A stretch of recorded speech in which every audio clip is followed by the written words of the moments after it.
In the Colombian jungle, buried beneath feet of mud and guarded by the ghosts of a billion-dollar empire, lies a fortune that drives men mad. This isn't a movie plot. This is the real, bloody, and obsessive hunt for Pablo Escobar's missing millions. And the jungle doesn't give up its dead or its cash easily. It started, as many of Pablo Escobar's problems did, with too much of a good thing.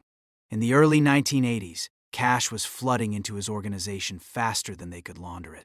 Escobar's brother and accountant, Roberto, once revealed a staggering detail. They were spending nearly $2,500 a month just on rubber bands to wrap the bricks of $100 bills. But that wasn't the worst of the overhead. The real enemy was the humidity and the rats.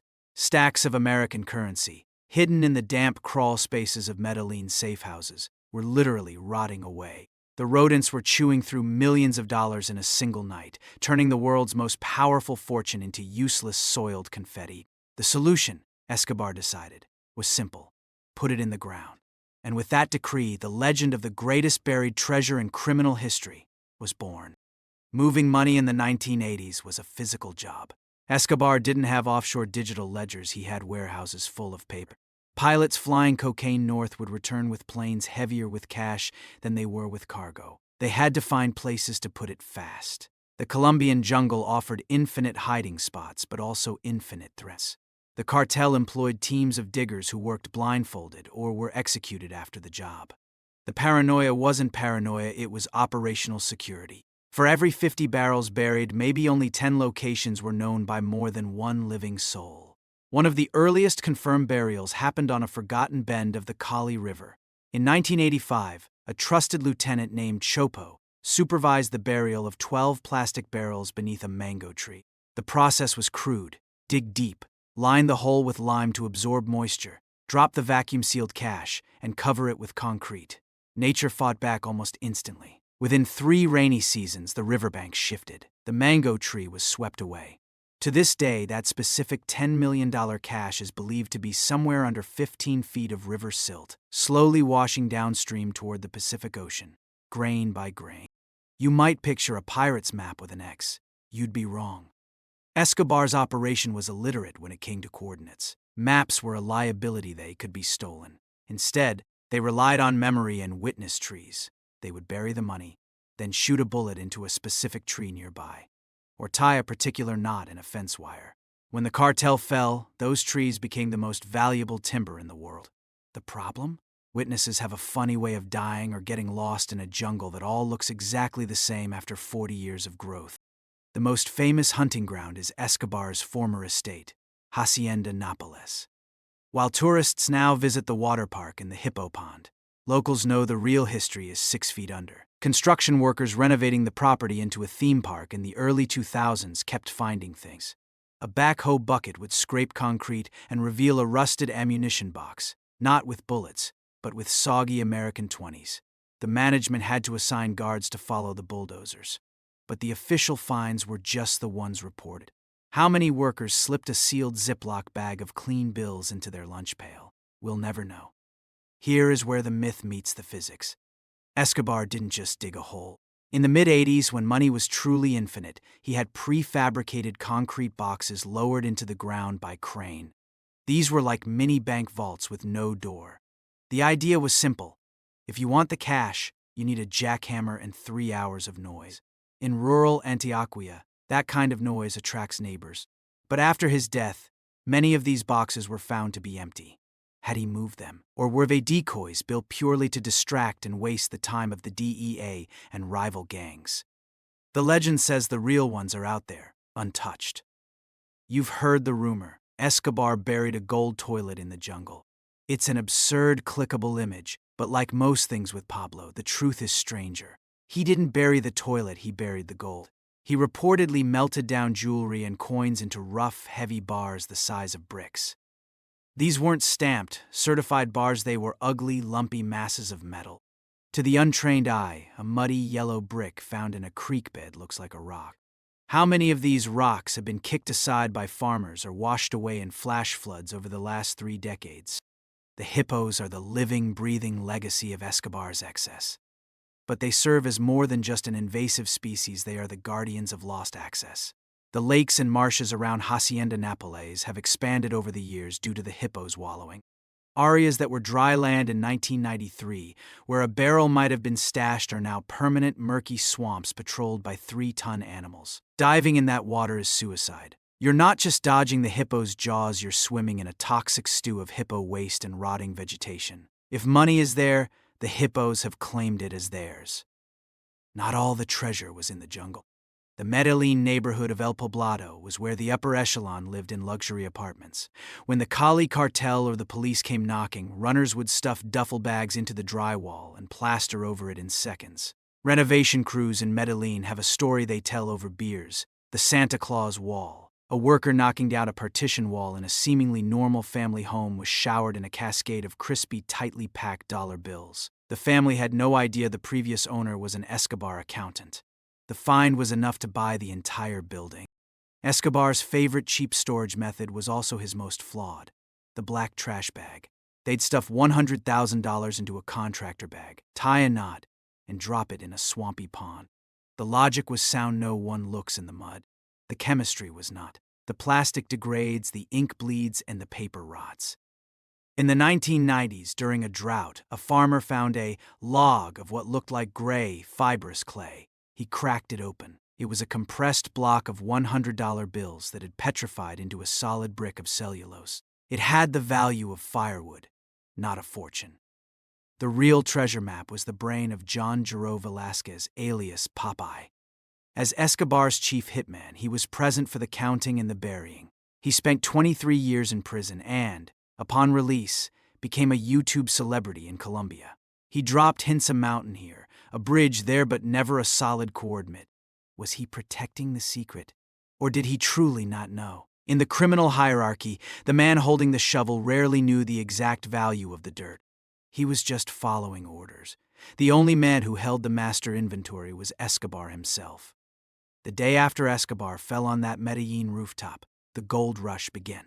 It wasn't the DEA digging. It was cousins, uncles, and neighbors who had worked as cooks or drivers for the organization. They swarmed the countryside with picks and shovels.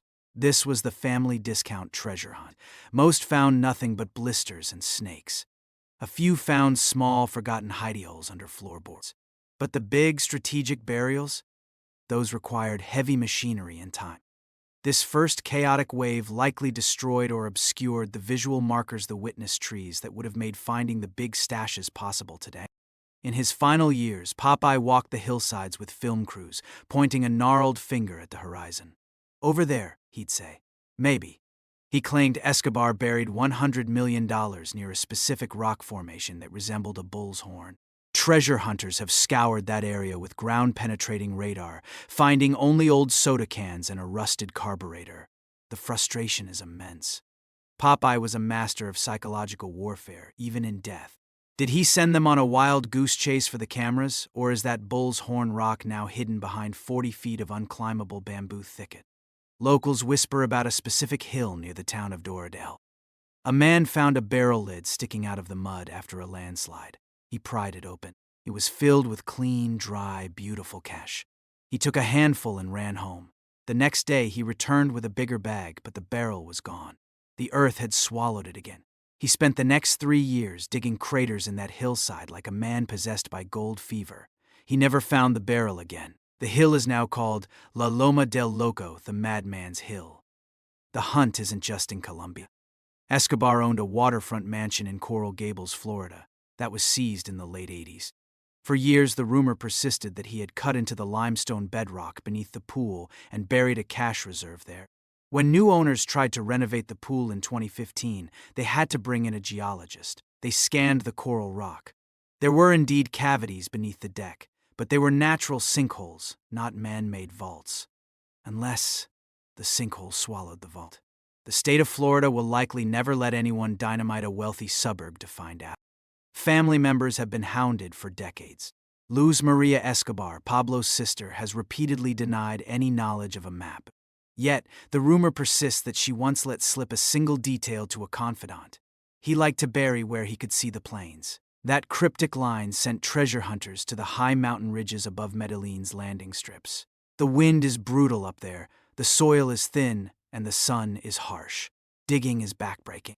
But every few years, a gust of wind exposes a shred of mildewed plastic flapping in the rocks, sending the rumor mill into overdrive once more.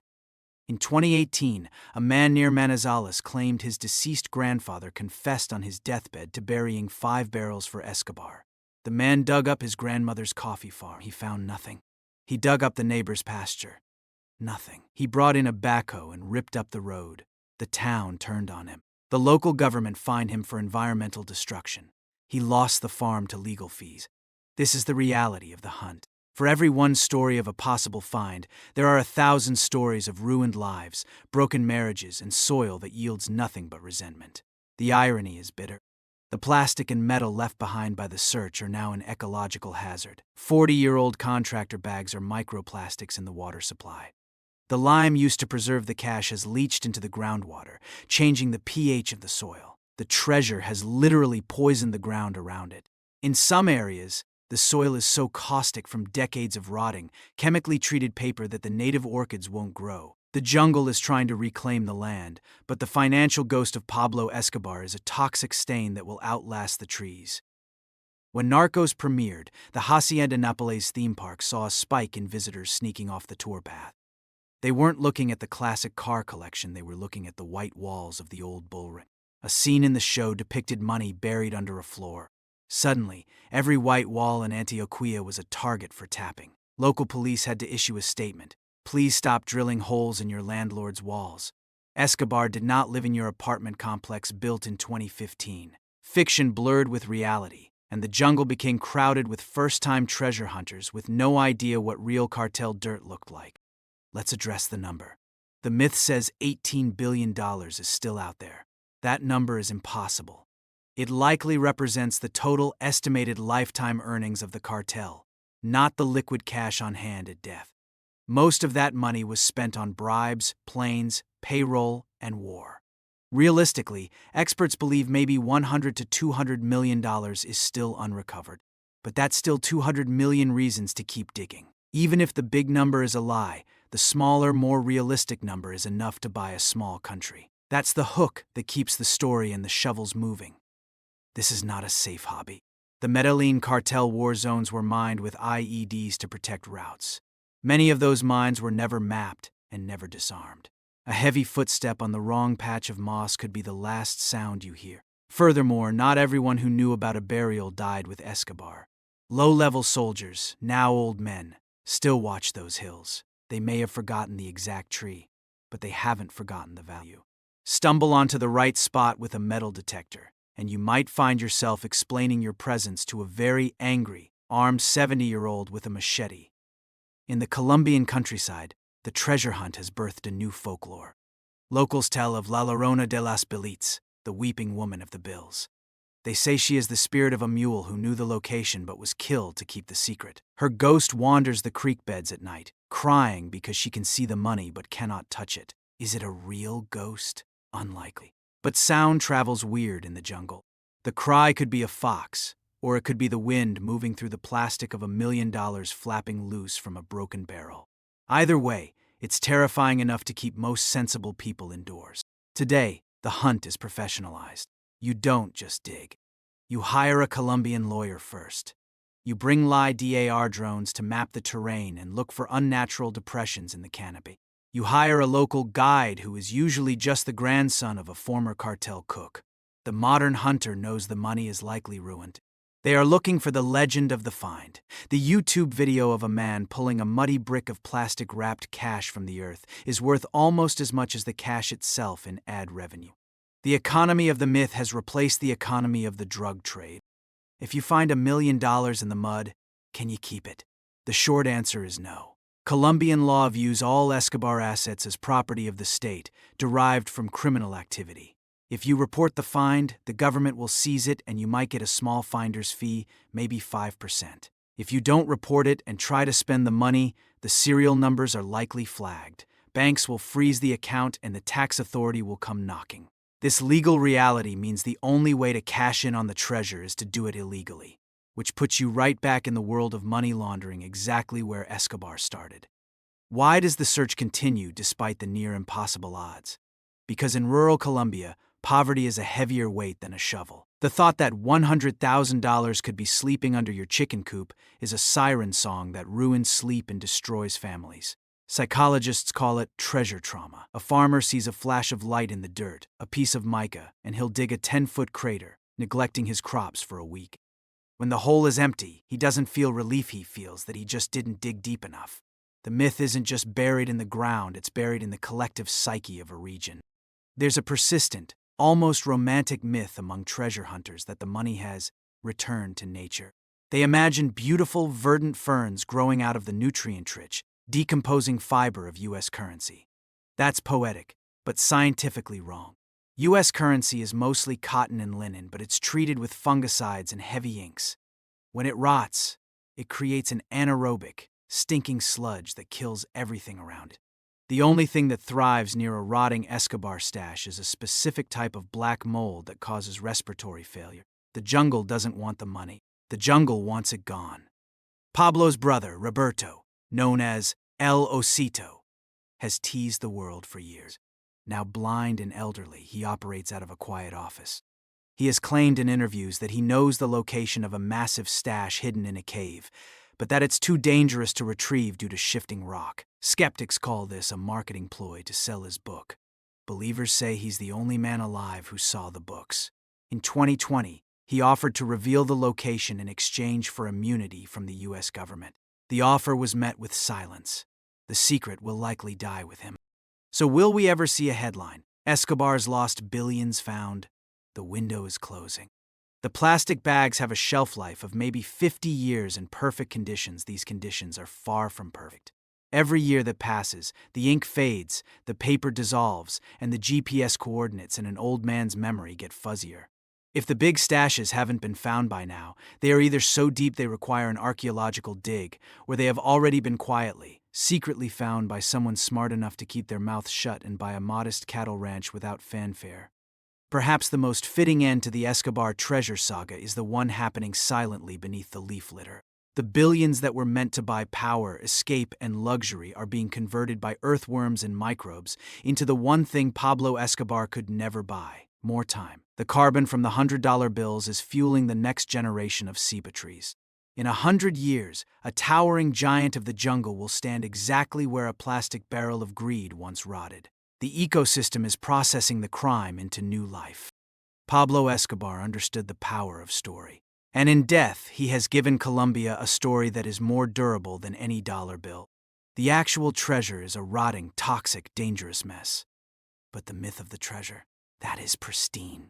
That is what drives the YouTuber with a metal detector, the farmer with a shovel, and the viewer watching this video. The legend of Escobar's buried fortune isn't about getting rich. It's about the universal human fantasy of finding a secret in the dirt that changes everything.